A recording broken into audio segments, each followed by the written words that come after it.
Hi and welcome back to the channel.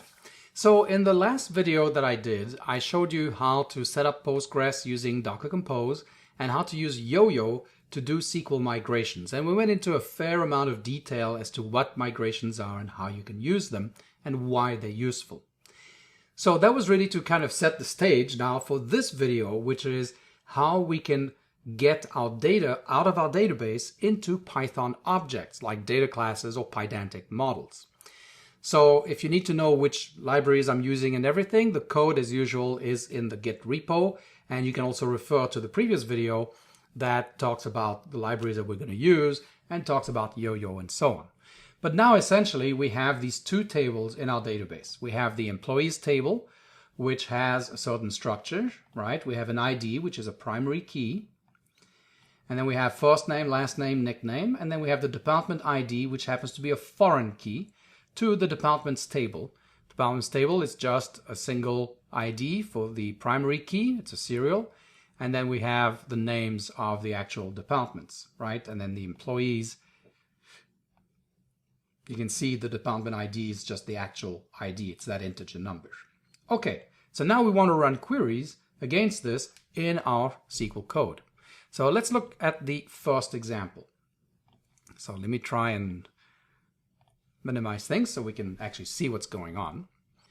Now, one thing to note is that this is just sample code, right, that I'm showing you. You would never do this kind of stuff. This is just an absolute no-no in real code, right? You're not going to put your secrets here, your password and all that stuff, configuration. That needs to belong elsewhere. Configurations can go, let's say, into a YAML file. Secrets need to go in a different place that's secure. Personally, I use the AWS Secrets Manager. You have to do it however it is in your particular environment. If you're just developing things locally for yourself, and this is just a local environment with, it's not a secure password or anything, that's fine. But please don't do that in actual real code that you're going to be pushing out for others to use. All right, so I'm going to use data classes. So we'll import data class. We're also going to need the psycopg library, so I'll import that.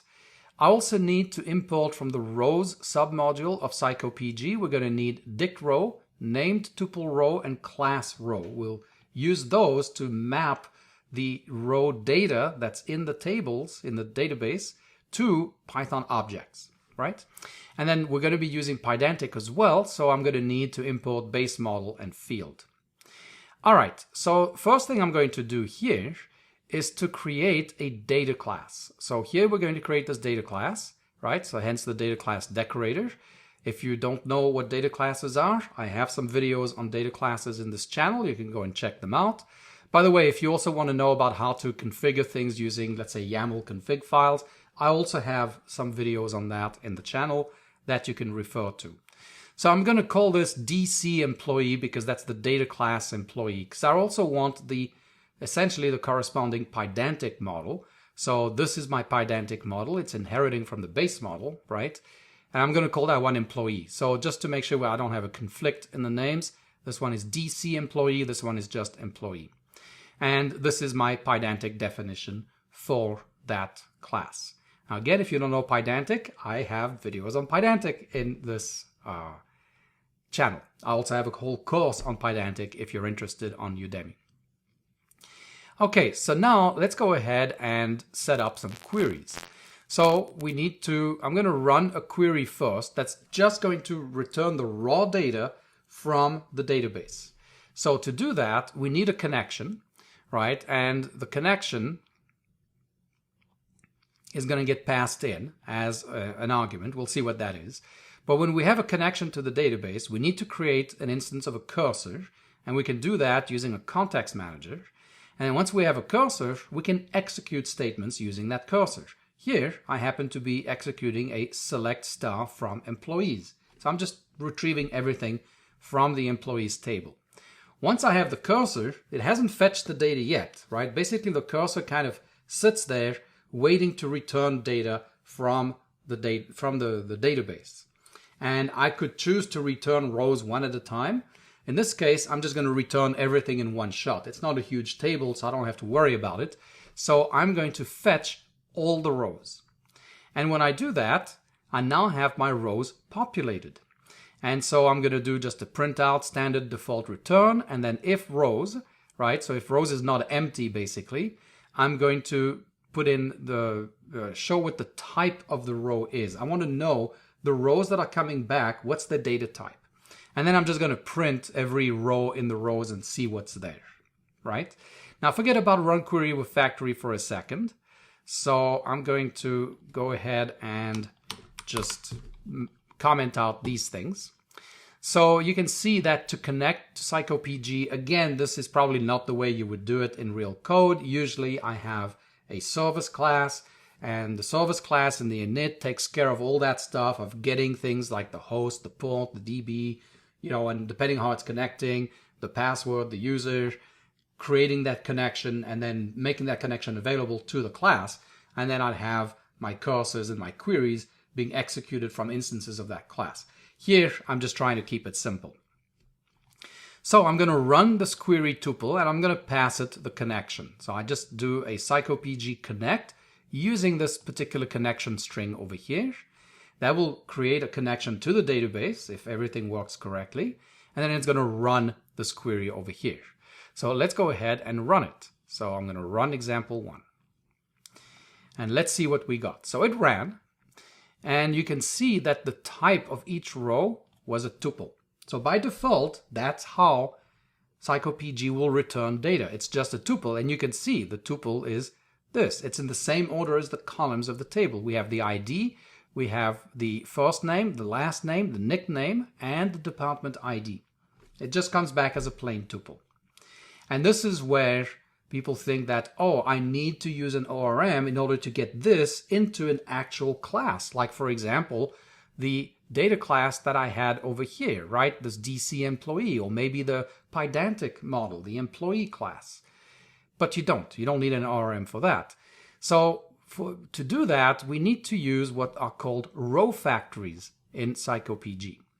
And this is what this run query with factory is. We need to specify a row factory. So I made this as a function that can be reused for multiple types of row factories. So I'm going to pass it in as an argument. And we'll see what those possible row factories are. So I pass the connection and I pass the row factory. And now when I create my cursor, you'll notice that as opposed to what I did earlier where I just said connection cursor and it was just empty here, no arguments, here I'm specifying the argument, the named argument, row factory, and I'm passing it whatever object I passed in here. Then I execute this very same query, select star from employees, and again I just go and fetch all the rows, and then basically I have the same code, right? I'm just going to print out what's the factory that I'm using, what are the types, right? So if I do have rows, I'm going to grab the first one and see what type it is, because every other row will have the same type. And then I'm just going to print out each row, right? So now that we have that, a generic function, I can call it with a few things. For example, psycopg gives us an option of passing this named tuple row, which remember we imported from psycopg rows. It was named tuple row. So if we do that and we run, and I can now comment this out or I can leave it in, doesn't matter. So if we run this, then let's take a look at what we got. You can see now that the row that came back, each row is an instance of this class, psycopg rows row, and that row happens to be a named tuple. And you can see that we have row ID, row first name, row last name.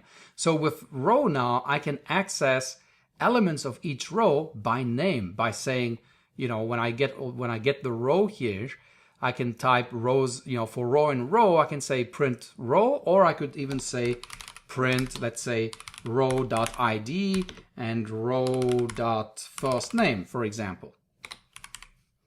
Oops. Like so. So instead of printing that out, I could print that out. If we rerun this, you'll see that we print out the ID and the name. That's using a named tuple. That's what that row factory was, named tuples. So I'm going to remove that. Actually, I'll just comment that one out. We might need it again. So that was passing name tuple. That's built into psycopg. Another one that's built into psycopg is this concept of a dictionary row. So if we run this, right, so now we're passing dict row. Now remember, dict row we just imported from psycopg rows. Okay, so again, it's built in to psycopg. So if we run this, and actually I can just rerun here, then you'll see that each row's type is a dictionary. So every row now is coming back as a dictionary, not as a tuple, not as a name tuple, but as an actual dictionary. So now I could access, of course, elements of the row by essentially accessing elements of the dictionary. The keys of the dictionary, and same thing as the names of the name tuple, are basically what was in the database. The column headers, right? The column names, the field names in the table in the database. So this is great, right? You can return things and now you don't have to worry about accessing things by position. You can access things by name, either in name tuples or dictionaries. But psycopg actually can take it one step further. What I can do instead is I can actually use this class row function that we just imported from rows, which is basically going to be used to specify what callable do you use to generate instances of rows, right? And so here what we need to do is we need to tell it, well, I want to use DC employee. So we don't pass DC employee directly. We pass it by specifying it as a class row, and that gets assigned to the row factory, right? But this is a data class. You'll notice if we go back, that was our data class, right? ID, first name, last name, and so on. Now, for now, just to keep things simple, I kept those names the same names as the ones that are in the table. And I'll show you later when we look at, let's say, the Pydantic model that you don't have to do that. You can specify aliases. So like for employee ID, I decided I don't want ID in my Pydantic model. I want employee ID. So now I have to use an alias. So I alias it to ID. Now that's the name of the field in the table. Okay. So I can do that with Pydantic. So let's go ahead and run this now, but using the data class, right? So if we use the data class, then you can see that our type for each row is a class DC employee. It's our data class. And you'll notice that we get for each row an instance of DC employee, right? So it's a regular object, and now these are attributes or properties on that particular object. So again, you could reference it using that dot notation, just like we had over here. Right? So I can do this, and now I can access the individual fields, right, by name. So again, no ORM, but now we're actually using a data class for each instance of our row. Now, what about Pydantic? Well, Pydantic works exactly the same way. So let me go ahead and,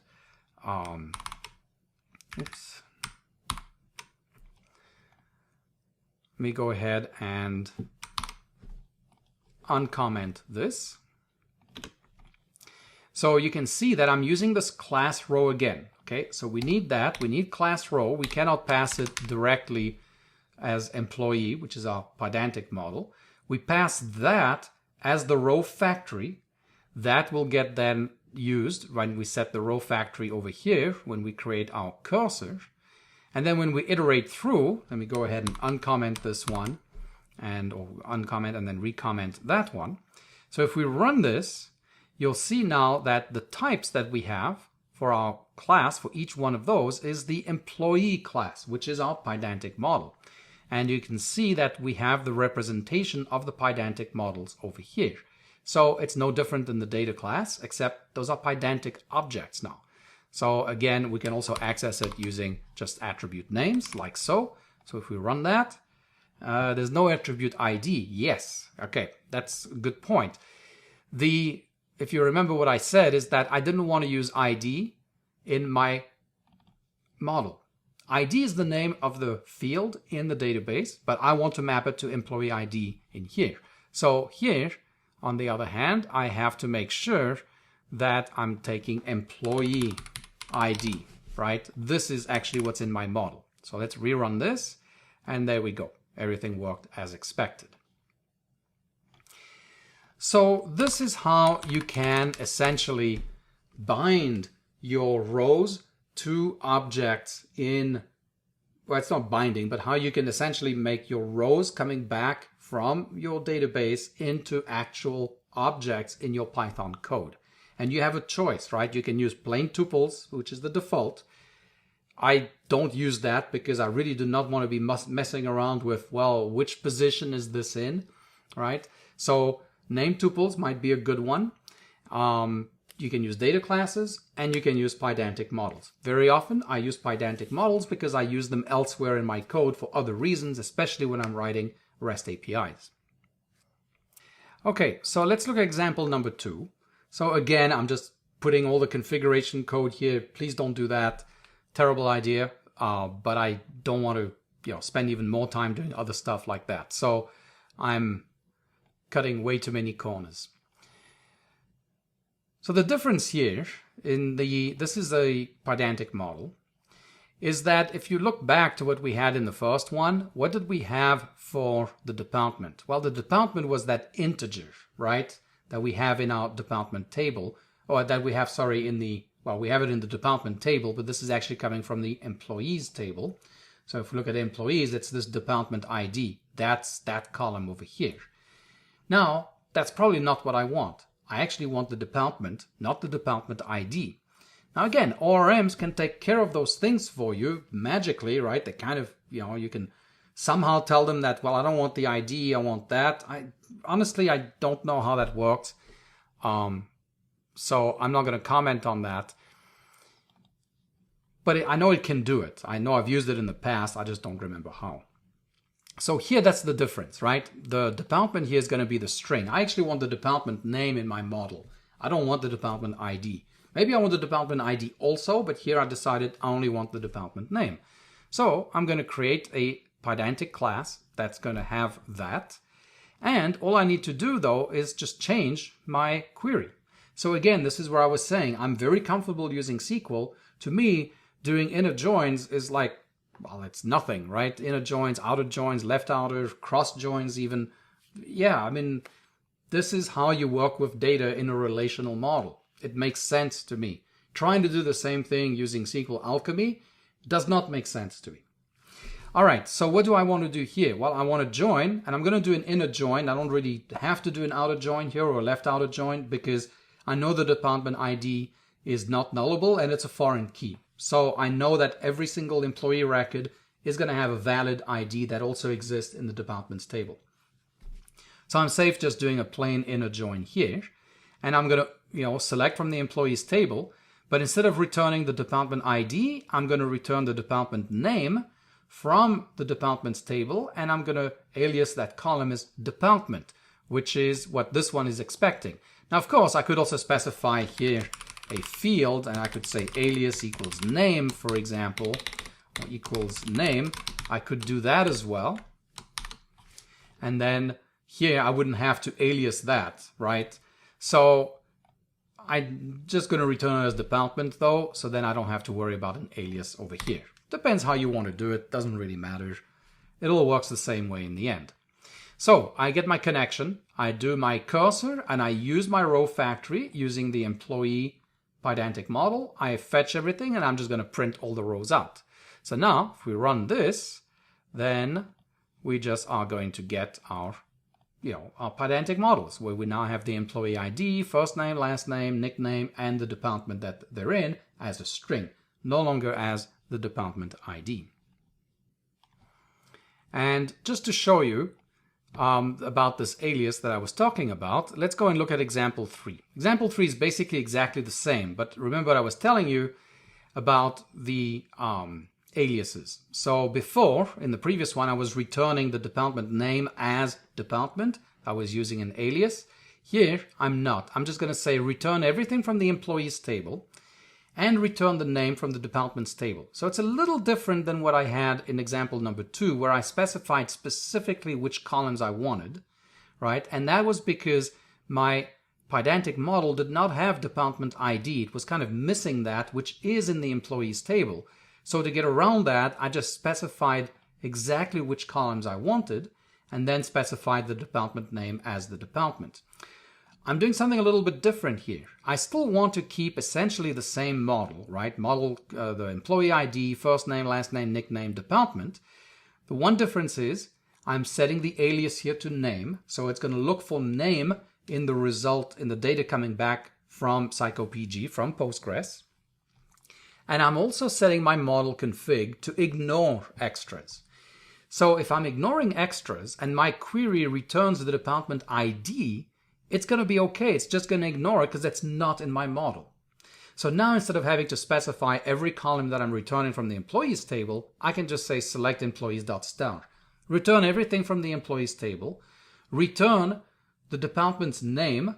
I could also have said departments.star, return everything from the department star. That'd be fine too. But then you have to worry about ID being a column name in both tables. So I chose not to do that here. But essentially now what's going to happen is that when I run this, it's going to ignore department ID. It's going to look for name and use that as the department, right? And it's going to look for ID, which is going to be the employee's ID, and use that in the employee ID column, okay, or field in our Pydantic model. So now if we run this, then you can see everything ran fine. We have the employee ID. We have first name, last name, nickname, and the department just as before. We don't have department ID in there. It was able to get around it. It was able to pick up name in the result of the query and map it to department. So there's all kinds of ways that you can make Pydantic work with psycopg. Like, the model here that I had for employee, I could now use that as a base model for other queries where I'm going to return all the employee data and some additional stuff, for example, right? So basically you have a way to work with data from Postgres in actual Python objects, and you don't need an ORM to do so. All right, so thanks for watching. Hope you enjoyed this, and this maybe gave you some ideas.